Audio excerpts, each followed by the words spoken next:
아내가 현관문을 나서며 환하게 손을 흔들었다. 26년 만에 처음으로 떠나는 혼자만의 여행에 잔뜩 들떠 보였다. 문이 닫히고 나는 잠시 안도했다. 아내가 즐거워하는 모습을 보니 나도 기뻤으니까. 하지만 왠지 모를 헛헛함이 마음 한구석을 채우는 건 어쩔 수 없었다.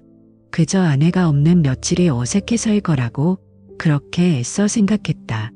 여행 첫 이틀 동안 아내 최수연은 쉴 새 없이 연락을 해왔다. 여보, 여기 정말 천국이야. 나는 메시지와 함께 제주의 푸른 바다가 보이는 럭셔리한 리조트 사진들이 날아왔다. 최고급 레스토랑의 음식 사진, 화려한 호텔 로비에서 찍은 셀카까지. 사진 속 아내는 내가 지난 몇 년간 본 모습 중 가장 행복해 보였다. 나는 그저 즐겁게 보내라고 답하며 아내의 행복을 진심으로 응원했다. 적어도 그때까지는 그랬다. 평화가 깨진 것은 바로 그날 저녁 군대에서 휴가를 나온 아들 지훈이 집에 도착하면서부터였다. 아버지, 이 그림자 좀 보세요. 엄마 정말 혼자 가신 거 맞아요? 지훈은 소파에 앉아 무심하게 휴대폰을 넘겨보더니 갑자기 화면을 내 눈앞에 들이밀었다. 아들의 목소리에는 날카로운 무언가가 있었다. 지훈이 가리킨 것은 아내가 에메랄드빛 수영장을 배경으로 팔짝 웃고 있는 사진이었다. 완벽한 사진이었다. 아들의 손가락이 가리키는 곳을 보기 전까지는 이거요. 여기.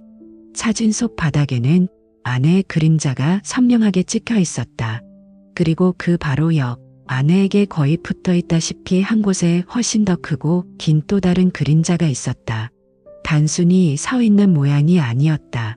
한 손을 들어 카메라를 든 채 다른 한 손은 허리에 짚은 듯한 자신감 넘치는 자세의 남자 그림자. 명백했다. 순간 심장이 쿵 하고 내려앉았다.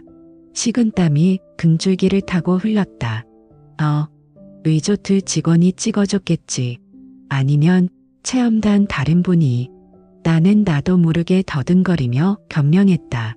내 목소리가 왜 떨리는지 나 자신도 이해할 수 없었다. 26년간 쌓은 믿음이 고작 사진 속 그림자 하나에 흔들릴 리가 없다고 스스로를 다그쳤다.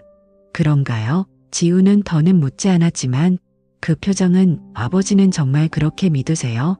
라고 말하는 듯했다. 아들은 나보다 소셜미디어의 생리를 훨씬 더 잘 아는 세대였다. 요즘 세상에 이런 공짜 이벤트를 누가 고지고대로 믿어요? 다 바이럴 마케팅이지. 근데 이상하잖아요. 체험단이라면서 왜 단체 사진이 하나도 없죠? 전부 엄마 혼자 찍은 사진뿐이에요. 체험단이면 서로 태그도 걸고 단체로 라이브 방송도 하고 그래요. 이건 그냥 엄마 혼자 화보 찍으러 간 것 같잖아요. 그 말은 비수가 되어 심장에 박혔다. 그렇다. 왜 나는 그 생각을 못했을까? 보통 이런 종류의 이벤트는 참가자들이 함께 어울리는 모습을 보여주기 마련이다. 그런데 아내의 피드에는 오직 아내 자신, 음식, 그리고 풍경 사진뿐이었다. 마치 세상에 혼자 존재하는 사람처럼. 아내의 행복에 취해 나는 가장 기본적인 사실조차 보지 못하고 있었던 것이다. 다른 분들은 사진 찍는 걸 안 좋아할 수도 있지. 나는 억지 웃음을 지으며 지훈의 어깨를 두드렸다. 피곤할 텐데 어서 씻어라. 내 목소리는 내가 듣기에도 공허했다. 아들을 방으로 들여보내고 나서도 나는 한참 동안 소파에 멍하니 앉아 있었다. 거실의 정막이 숨 막히게 다가왔다. 애써 태어난 척했지만 머릿속은 온통 혼란스러웠다.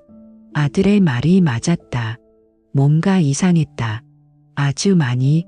나는 리모컨을 들어 TV를 켰지만 화면에 어떤 내용도 눈에 들어오지 않았다. 머릿속에서는 지훈의 목소리와 그 기이한 그림자만이 맴돌았다. 믿어야 한다. 나는 수연을 믿는다. 하지만 왜 이렇게 가슴이 답답한 걸까? 그날 밤 나는 잠을 이룰 수 없었다. 침대에 누워 눈을 감으면 사진 속 그 기묘한 그림자가 어둠 속에서 스멀스멀 기어 나왔다. 그것은 단순한 그림자가 아니었다. 내 행복한 가정을 기웃는 듯한 불길한 형체였다. 단 한 장도 없는 단체 사진.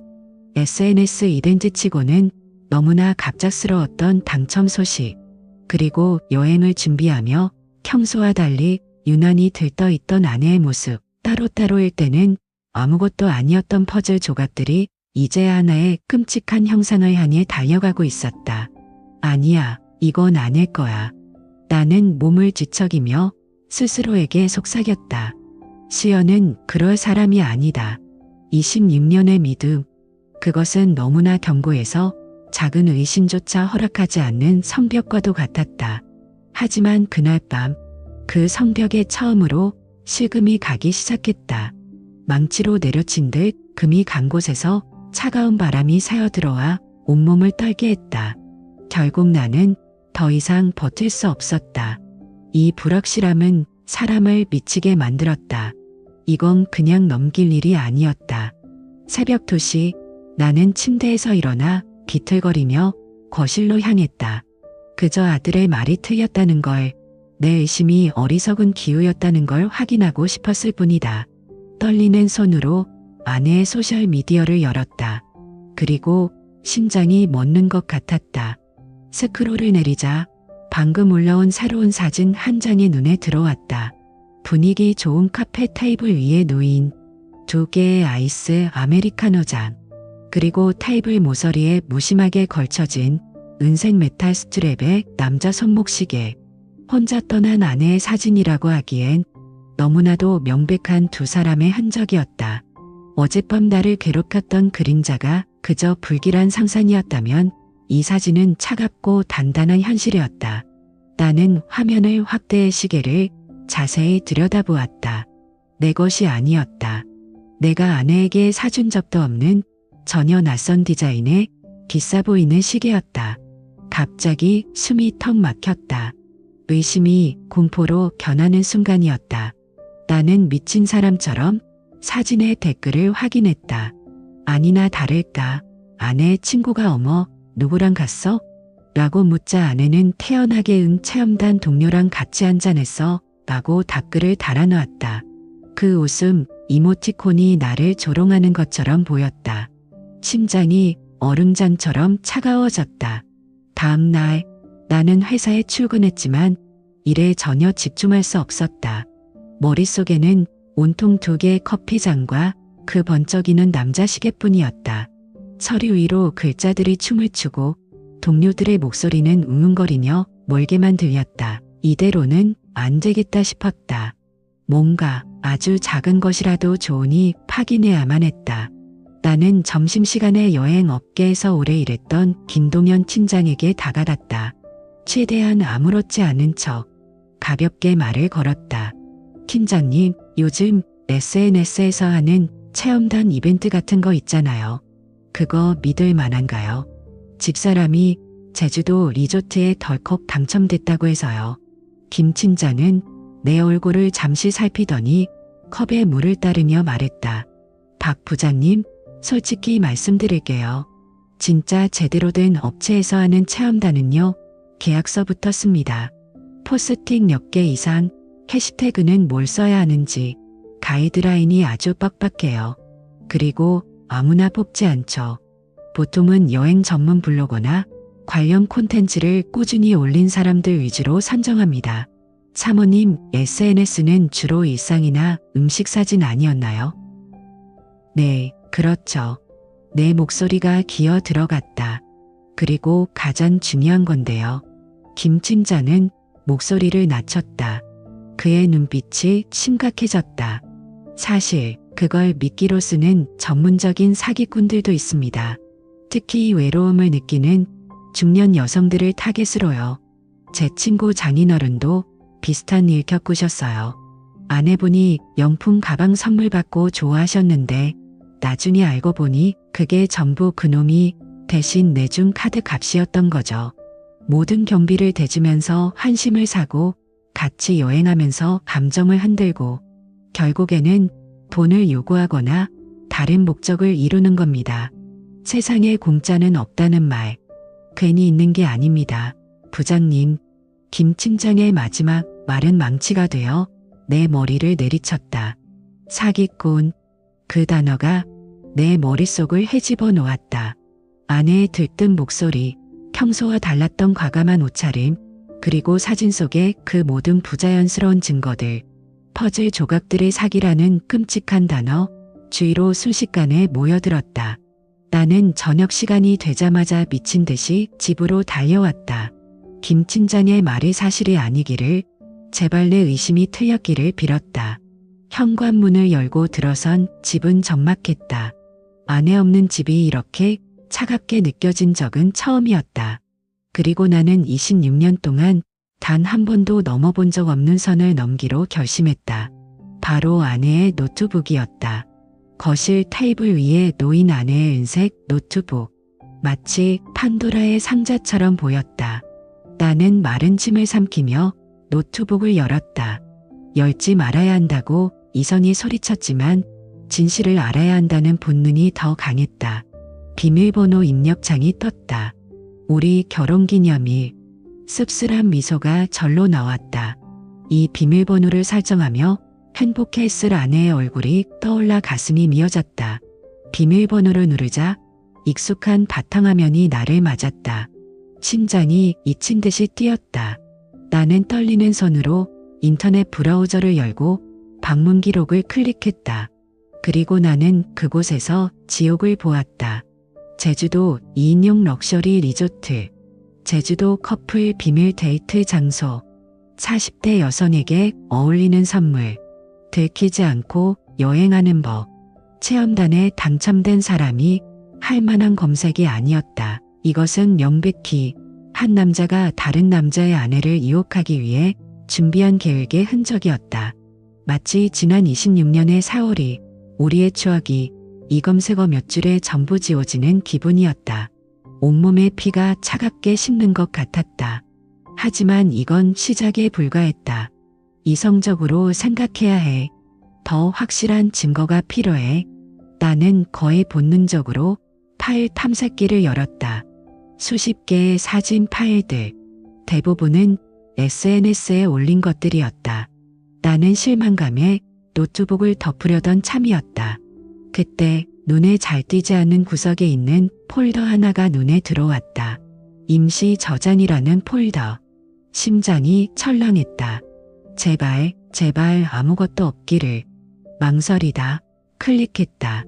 그리고 그 안에는 내가 한 번도 본 적 없는 사진들이 있었다. 호텔 침대 위에서 아슬아슬한 스윗 차림으로 찍은 셀카. 와인잔을 들고 누군가를 유혹하듯 바라보는 사진. 그리고 그 사진 뒤로 벽에 걸린 거울에 희미하게 비친 상의를 벗은 남자의 실루엣이 보였다. 노트북 화면 속 거울에 비친 남자의 실루엣은 희미했지만 내 심장을 꿰뚫기에는 충분히 선명했다. 나는 마우스를 쥔 손이 덜덜 떨리는 것을 느꼈다. 어쩌면 잘못 본 것일 수도 있다. 그림자처럼 빛의 장난일 수도 있다. 머릿속 한칸에서는 필사적으로 변명거리를 찾고 있었다. 하지만 내 심장은 이미 알고 있었다. 이것은 끝의 시작이라는 것을. 간접적인 증거로는 부족했다.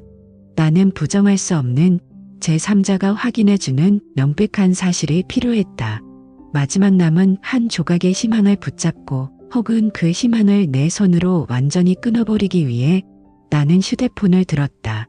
아내가 사진마다 태그했던 그 5성급 리조트의 번호를 검색했다. 숨을 깊게 들이마셨다. 그리고 통화 버튼을 눌렀다. 네, 5 리조트입니다. 무엇을 도와드릴까요? 상냥한 여성의 목소리가 들려왔다. 나는 최대한 평온한 목소리를 연기했다. 아, 네, 안녕하세요. 제 아내 최수연 씨가 거기 체험단으로 묵고 있는 것 같은데 연락이 잘 안 돼서요. 체험단이요? 직원은 잠시 의아한 듯 말을 멈췄다. 고객님, 죄송하지만 저희는 현재 진행하는 체험단 프로그램이 없는데요. 첫 번째 망치가 내리쳤다. 체험단이 없다고? 눈앞이 캄캄해졌다. 네, 그럴 리가. SNS 이벤트에 당첨됐다고 하던데. 글쎄요. 저희 공식 채널에서는 공지된 바가 없습니다. 혹시 성함으로 예약을 확인해 드릴까요? 네, 최수연입니다. 수화기 너머로 타자 소리가 들렸다. 1초, 2초. 그 짧은 순간이 영원처럼 느껴졌다. 제발 예약이 되어 있어라. 혼자라도 좋으니 제발. 잠시만요. 고객님, 죄송합니다. 최수연님으로는 예약 내역이 확인되지 않습니다. 두 번째 망치였다. 나는 거의 무너져 내렸다. 하지만 여기서 멈출 수 없었다. 그럴 리가. 혹시 다른 이름으로. 그때 노트북 화면 속 검색 기록 하나가 뇌리를 스쳤다. 40대 여성에게 어울리는 선물. 그건 아내가 검색한 게 아닐 것이다. 그렇다면 대신 스위트룸의 강태호님 이름으로 2인 예약이 되어 있으시네요. 혹시 일행 분이신가요? 강태호. 세 번째 망치가 내리치며 내가 26년간 쌓아 올린 세상이 산산조각 났다. 전화기가 손에서 미끄러져 떨어졌다. 강태호. 전혀 들어본 적 없는 이름. 그러나 이제 내 인생을 전부 뒤흔들 이름. 나는 한참을 멍하니 앉아 있었다. 슬픔을 느낄 새도 없었다.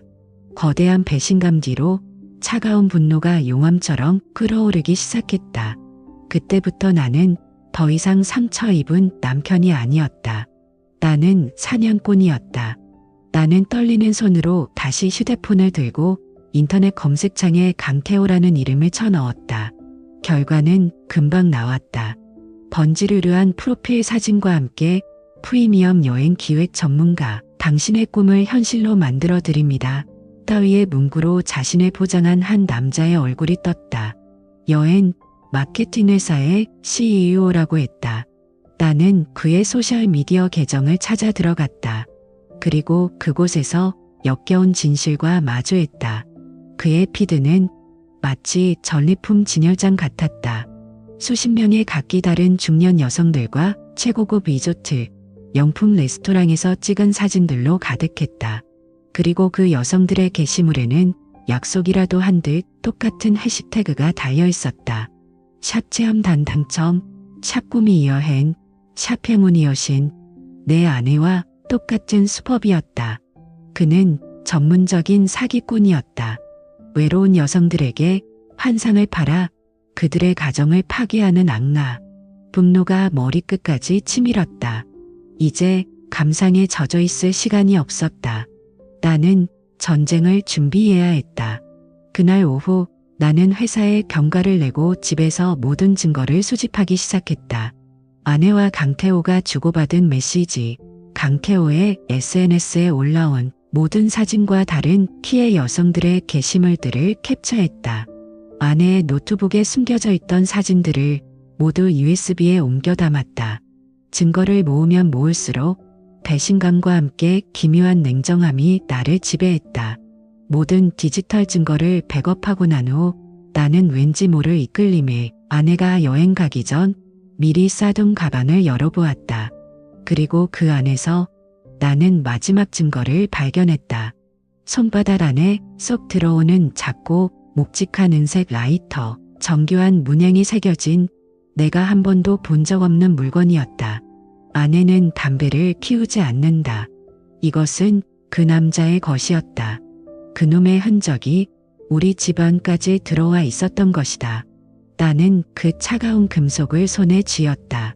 더 이상의 의심도 미련도 없었다. 그때 휴대폰이 띵 하고 울렸다. 아내에게서 온 문자였다. 여보, 나 내일 돌아가. 너무 즐거웠어. 당신 덕분이야. 고마워. 나는 답장하지 않았다. 그저 어둠 속에서 내일 열릴 현관문을 기다릴 뿐이었다.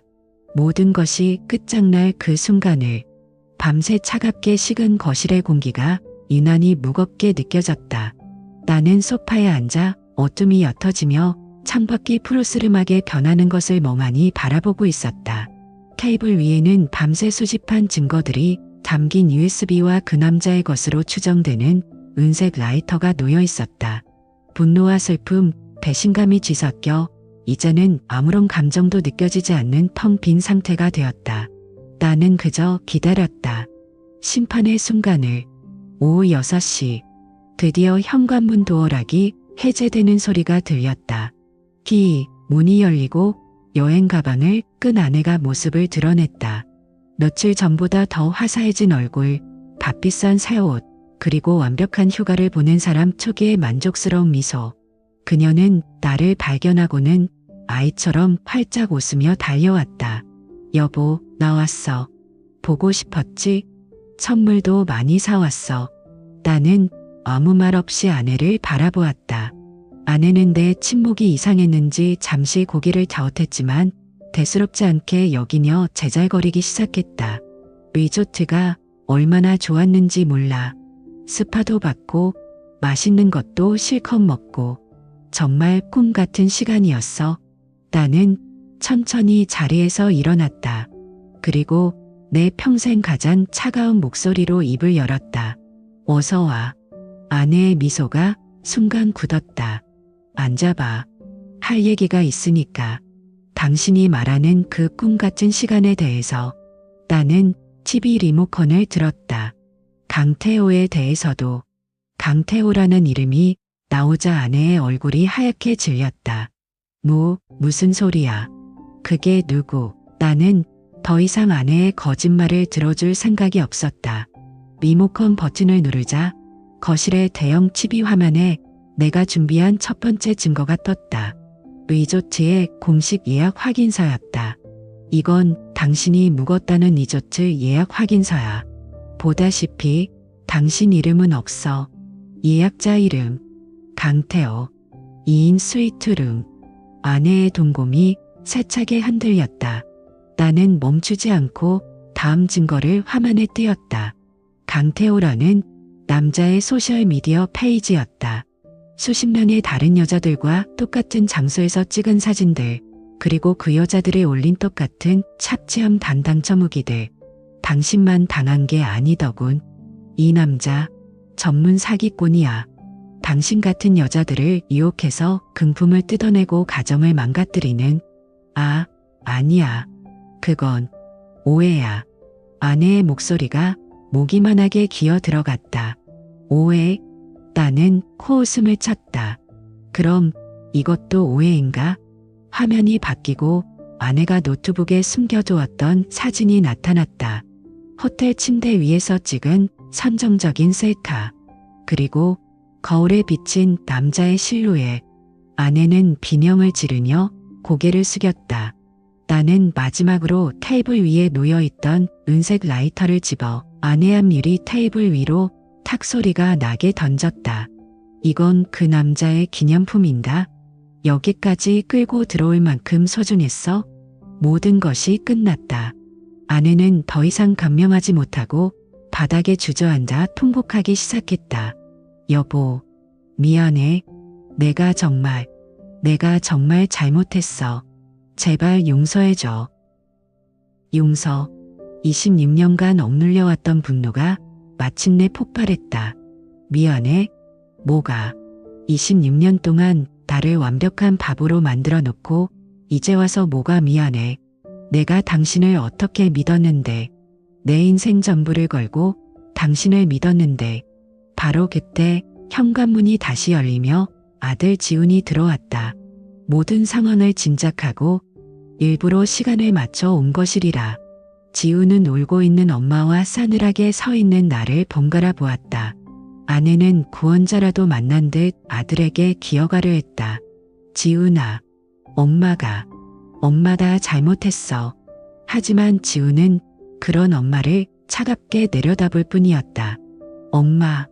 아들의 목소리는 얼음장 같았다. 아빠 실망시킨 것만으로도 모자라세요? 저까지 실망시키지 마세요. 지훈은 내 옆으로 와서 굳건히 섰다. 아들의 그 행동 하나가 내게는 천군만마와 같았다. 나는 품에서 서류 한 장을 꺼내 테이블 위에 던졌다. 변호사 사무실의 약도와 상담 예약 확인서였다. 이혼 전문 변호사야. 내일 오전에 상담 예약해뒀어. 당신을 상대로 한 이혼 소송, 그리고 그 강태호라는 놈을 상대로 한 상간남 위자료 청구 소송. 둘 다 진행할 거야. 아내의 울음소리가 멎었다. 얼굴이 사색이 되어 나를 올려다봤다. 여보, 제발. 이혼만은, 제발. 결정은 끝났어. 당신은 내 아내일 자격이 없어. 나는 싸늘하게 말했다. 일주일 줄게. 짐 싸서 나가. 그녀의 눈물은 더 이상 내 마음을 움직이지 못했다. 26년의 결혼 생활은 그렇게 끝났다. 하지만 내 싸움은 이제부터 시작이었다. 가끔 사람들이 묻는다. 26년의 결혼 생활을 스스로 무너뜨린 것을 후회하지 않느냐고. 그럴 때마다 나는 대답한다. 후회합니다. 더 일찍 진실을 마주할 용기를 내지 못했던 것으려. 내 싸움은 길고 외로웠지만 나는 더 이상 혼자가 아니었다.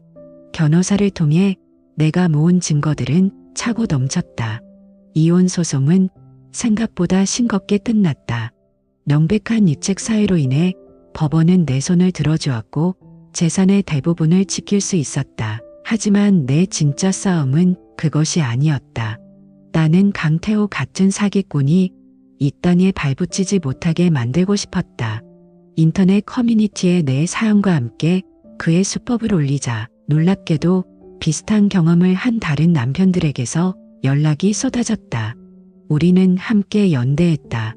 우리들의 아내를 유혹했던 그 달콤한 말과 거짓된 이벤트는 모두 한 사람 강태호의 작품이었다.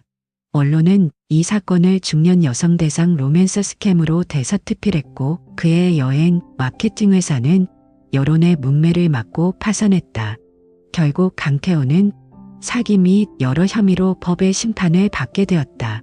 정의는 더뎠지만 반드시 실현되었다.